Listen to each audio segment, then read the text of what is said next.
अस्सलाम वालेकुम व्यूअर्स, मैं हूं आपका होस्ट अली गौहर और आप देख रहे हैं अली गौहर ऑफिशियल। जिस तरह से हमारे साथ हमेशा से ही कुछ खास शख्सियात मौजूद होती हैं और जिस भी शख्सियत से आपकी मुलाकात करवाते हैं आपको उनसे बात करके अच्छा लगता है। आज हमारे साथ सीनियर सहाफ़ी मौजूद हैं, आज हमारे साथ एक शायर मौजूद हैं और सबसे बढ़कर यह है कि एक खुशदिल इंसान हमारे साथ मौजूद है। आपकी उनसे मुलाकात करवाएंगे और उनसे हम उनसे बातें भी करेंगे और उनसे कुछ शायरी भी सुनेंगे। और जिस तरह से पिछली वीडियो हमारी जो शायरी वाली थी वो आपने काफ़ी पसंद की, तो आज भी मैं चाहूँगा कि अपना हिस्सा जो है वो थोड़ा सा डालता रहूँ।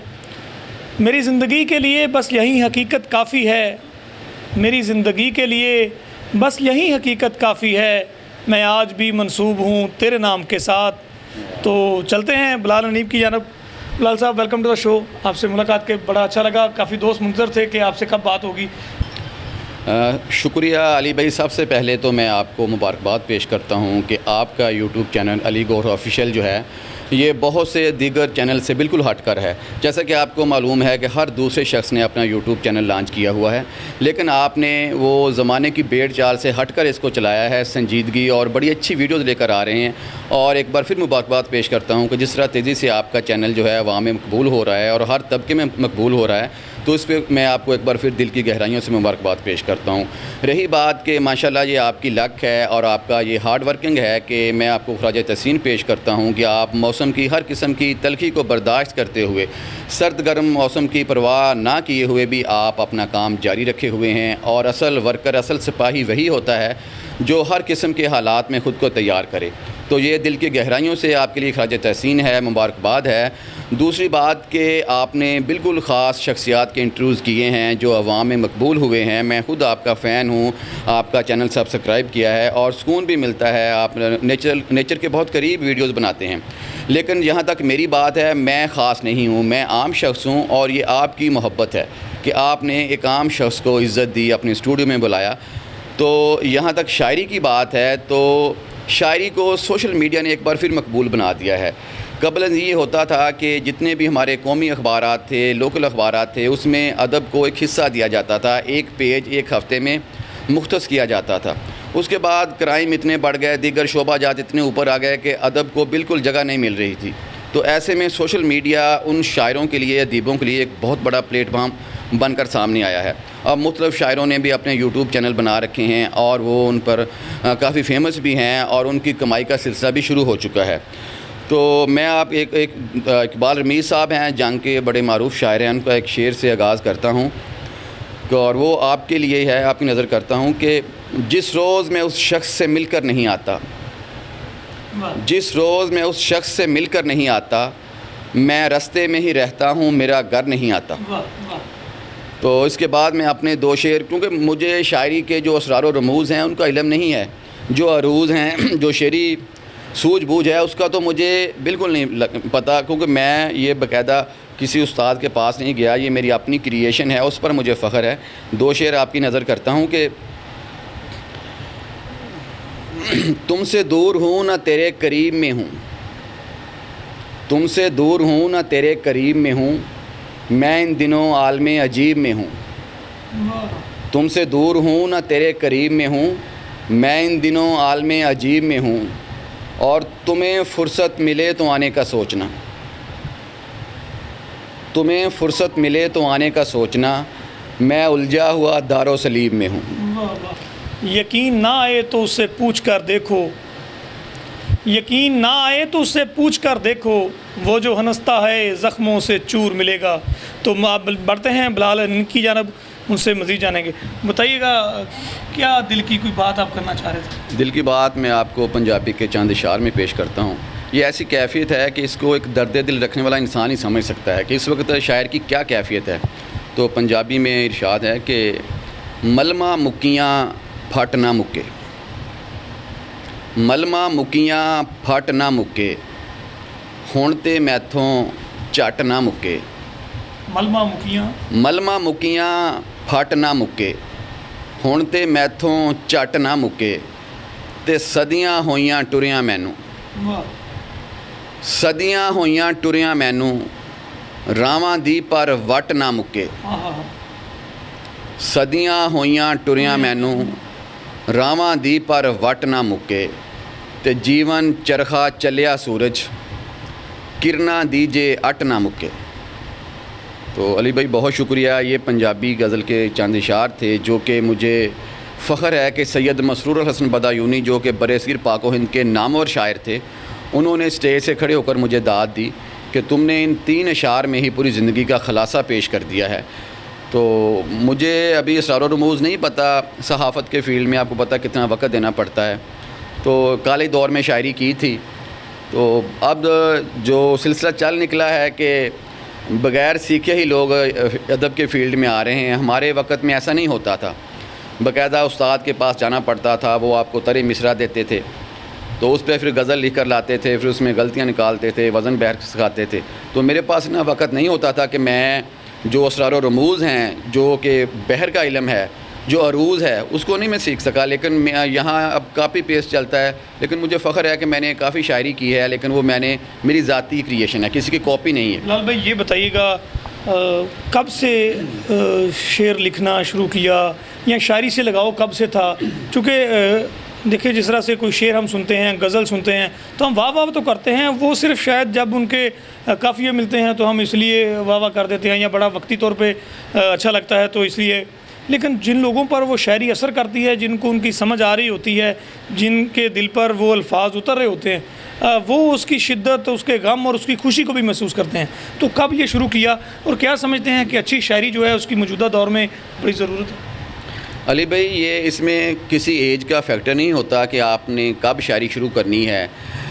जब भी आप में असल में ये हसास इंसान, इसका हसास होना ज़रूरी है। आपको किसी फ़ील्ड में किसी गम का महसूस होना, किसी दर्द का महसूस होना, आप बिल्कुल फ़िट हैं, खुश मजाज हैं और हंसी बसी ज़िंदगी गुजार रहे हैं, लेकिन आपको राह चलते हुए किसी दोस्त का कोई दुख महसूस हुआ, किसी परिंदे का ज़ख्मी होने का वाक़या महसूस हुआ, तो आपके अंदर एक दर्द उठता है। वही दर्द जो है आपकी शायरी का आगाज़ बन जाता है। तो शुरू में जितने भी आप देखें जो बड़े बड़े मारूफ शोरा कराम हुए हैं, वो पहले उन्होंने मजाजी शायरी शुरू की, इसे मजाजी इश्क कहते हैं। जब ये शायरी पुख्तगी होती है, जिस तरह हमारे उस्ताद सैयद अल्ताफ़ हुसैन काज़मी साहब ने भी हमें अक्सर गाइड भी करते हैं कि जब इंसान दर्द को फ़ील कर लेता है कि उसकी ज़िंदगी का असल दारोमदार क्या है, मकसद क्या है, तो फिर हकीकी ज़िंदगी का आगाज़ हो जाता है। फिर इंसान हकीकी शायरी खुदा से शुरू हो जाता है, इंसान की बनाई खुदा की बनाई हुई मखलूक से शुरू हो जाता है। तो शायरी तो देखें, अब आजकल बहावल नगर में बड़ी अच्छी शायरी शुरू हो रही है। वहाँ के शायर जो हैं पूरे पाकिस्तान में मशहूर हो रहे हैं। अज़हर फ़राग है, उसके पीछे एक पोर्टफोलियो है, उसके खालिद महबूब है और दीगर उसके ज़िया मज़कूर बिल्कुल नौजवान शायर है, तो उसने हलचल मचा दी अदब के मैदानों में। इतनी इनफरादियत है उसकी शायरी में। करता हूँ तो शीशा तेरी गली में, पत्थर तेरी गली में, शीशा तेरी गली में, पत्थर तेरी गली में, देखा नहीं है क्या क्या आकर तेरी गली में। दोनों ही लुट गए हैं बस कारवां की सूरत, दोनों ही लुट गए हैं बस कारवां की सूरत, रहज़न तेरी गली में, रहबर तेरी गली में। दोनों ही लुट गए हैं बस कारवां की सूरत, रहज़न तेरी गली में, रहबर तेरी गली में।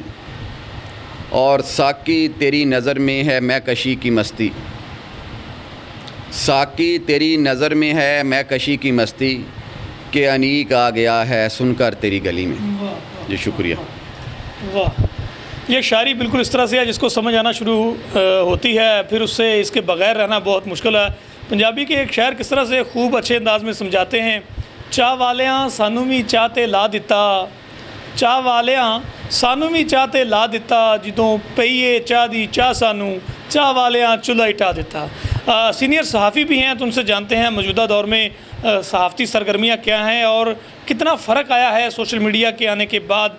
सहाफ़ती इक़्तिदार जो हैं, चूँकि आज कल हम देखते हैं कि सोशल मीडिया पर जिस तरह से लोग काम कर रहे हैं, सहाफ़त कहाँ पहुँची है, बात करते हैं।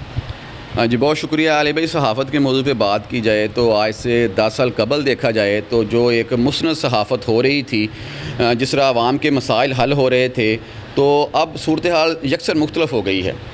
माहौल चेंज हो गया, वक्त चेंज हो गया।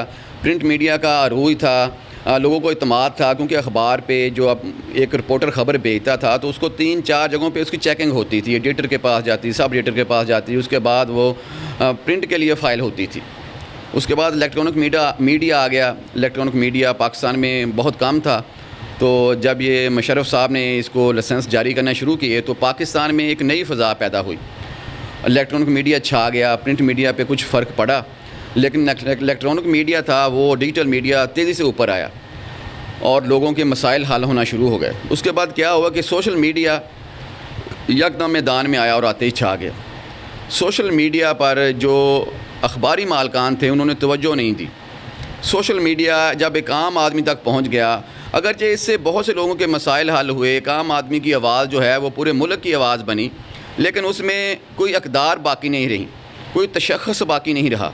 उसमें शुतर बेमहार की तरह ये टूट पड़ा और एक बीमारी, एक वायरस की तरह फैल गया। अब हर इंसान की किरदार कशी होती है। एक आदमी परहेज़गार है, बहुत मोडेस्ट है, लेकिन उसके ख़िलाफ़ ऐसी ऐसी बातें मनगढ़ंत शाया होती हैं कि अब आधे लोग उस पर यकीन कर लेते हैं, आधे लोग उसकी मज़म्मत करते हैं। तो मैं समझता हूँ कि इसकी लिमिटेशन होना चाहिए। कुछ अर्सा कबल गवर्नमेंट ने ये कानून अप्लाई किया कि ये बाकायदा रजिस्टर्ड होगा, जिसका यूट्यूब चैनल है वो रजिस्टर्ड होगा, फेसबुक पेजेस रजिस्टर्ड होंगे, लेकिन वो बात सुनी अनसुनी हो गई।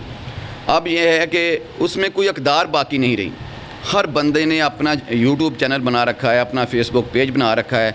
वो जब चाहता है, जिस वक्त चाहता है, जिस मर्ज़ी बंदे की किरदार कशी कर देता है, उससे कोई रोकने टोकने वाला नहीं है। और साइबर क्राइम इसमें बिल्कुल बेबस होकर रह गया। कोई कार्रवाई नहीं होती, उसके ख़िलाफ़ एप्लीकेशन जाती हैं, बहुत सी दरख्वास्तें फ़ाइल होती हैं, लेकिन उस पर असर नहीं होता, कोई नोट्स नहीं लिया जाता। तो मेरा ये मुतालबा है गवर्नमेंट से, और जो अखबारी मालकान हैं उनसे मेरा एक मुतालबा है कि अखबारी मालकान जिस तरह मुख्तलिफ़ तंजीमें अखबारात की हैं वो मुत्तहद हों और वो एक गवर्नमेंट को एक डिक्टेशन दें कि प्रिंट मीडिया बहुत ज़्यादा मुतासर हो रहा है। प्रिंट मीडिया से जो मुंसलिक कारकुनान हैं, जो रिपोर्टर्स हैं, वो बेरोज़गार हो गए हैं, तो उनका जो एड्स हैं उनका कोटा बढ़ाया जाए और उनकी लिमिटेशन मुकर्रर की जाए, इलाकाई अखबारात को प्रमोट किया जाए, और जो सोशल मीडिया है उसको उस पर कदगन लगाई जाए।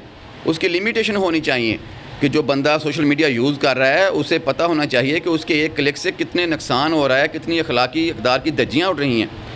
तो इस हवाले से गवर्नमेंट को क्विक एक्शन लेना चाहिए हर चीज़ की। जिस तरह गवर्नमेंट दीगर इम्प्लीमेंटेशन कर रही है, तो उन्हें सोशल मीडिया जो कि तेज़ी से फैलता हुआ वायरस की तरह फैल रहा है, मैं तो समझता हूँ ये कोरोना से भी ज़्यादा ख़तरनाक है।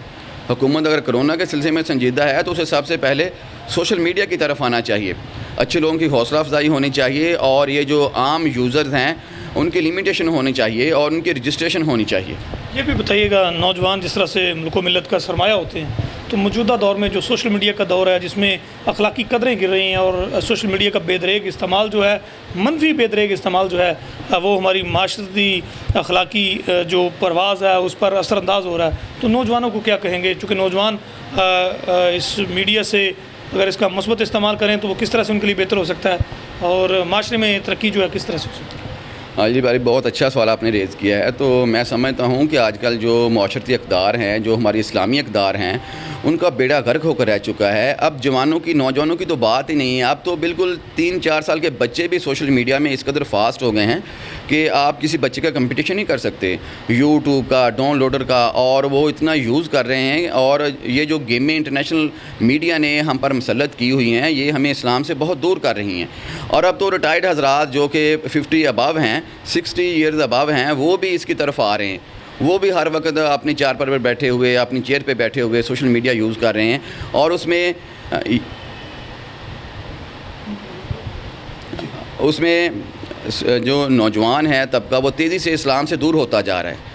इसमें जो दीगर ममालिक ने कुछ गेम्स ऐसी लॉन्च की हैं, उसमें हम इतने मगन हो जाते हैं। एक तो हम उसमें जज्बाती हो रहे हैं, हमें चिड़चिड़ापन आ रहा है, हमें असाबी बीमारियां पैदा हो रही हैं और हम इस्लाम से दूर होते जा रहे हैं। पहले नौजवान थे, वो उनकी जो सरगर्मियाँ थी वो खेलों के मैदानों में होती थी। अब आप देख लें, खेलों के मैदान गैराबाद हो चुके हैं, वीरान हो चुके हैं।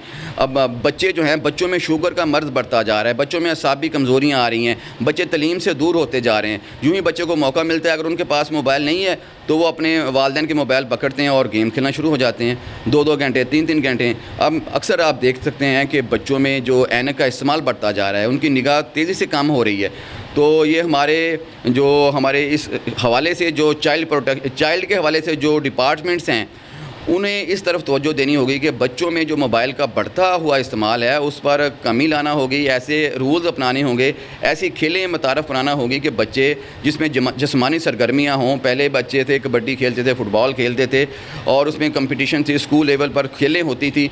अब अरसा दराज से स्कूल लेवल पर गेम्स का नहीं हो रही, तो बच्चों में कोई ऐसी सरगर्मी हो ताकि बच्चे इस मनफी सरगर्मी से दूर रह सकें और मोबाइल का कम से कम इस्तेमाल करें। जी बिल्कुल, जिस तरह से आप सीनियर सहाफ़ी बिलाल हनी की गुफ्तगू सुन रहे थे, आपने उनसे अशार भी सुने, तो उनका कहना ये है कि सोशल मीडिया का जो मनफी इस्तेमाल है वो बच्चों पर बुरे असरात डाल रहा है। ख़ासकर छोटे बच्चे जो हैं जिस तरह से वो भी मोबाइल इस्तेमाल करते हैं तो उनकी जो नज़र है उस पर असर काफ़ी पड़ रहा है। ख़ासकर जो खराफात हैं सोशल मीडिया की हुकूमत वक़्त से उन्होंने मुतालबा किया है कि उस पर जो है चेक रखा जाए, अगर उनकी रजिस्ट्रेशन करनी है, अगर उनको इस हवाले से कोई हदूदो क़यूद जो है वो मुकर्रर की जाएँ ताकि जो शुरफा हैं उनके ख़िलाफ़ जिस तरह के प्रोपेगेंडे किए जाते हैं उनकी इज़्ज़त उछालने का, जिस तरह से एक आप देखते हैं सोशल मीडिया पर वीडियोज़ कुछ ऐसी होती हैं बाद में पता चलता है तो सिर्फ सॉरी जो है किसी की वो इज़्ज़त वापस नहीं ला सकती। तो सोशल मीडिया जो है इसके हवाले से कुछ कवानीन बनाए जाएँ जिन पर सख्ती से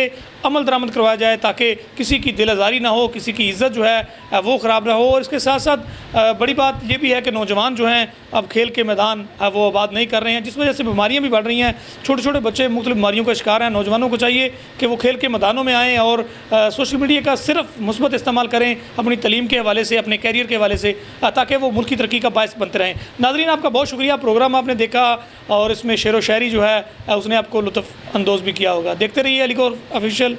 अपने होस्ट अली गौहर को इजाज़त दीजिए। अल्लाह हाफिज़।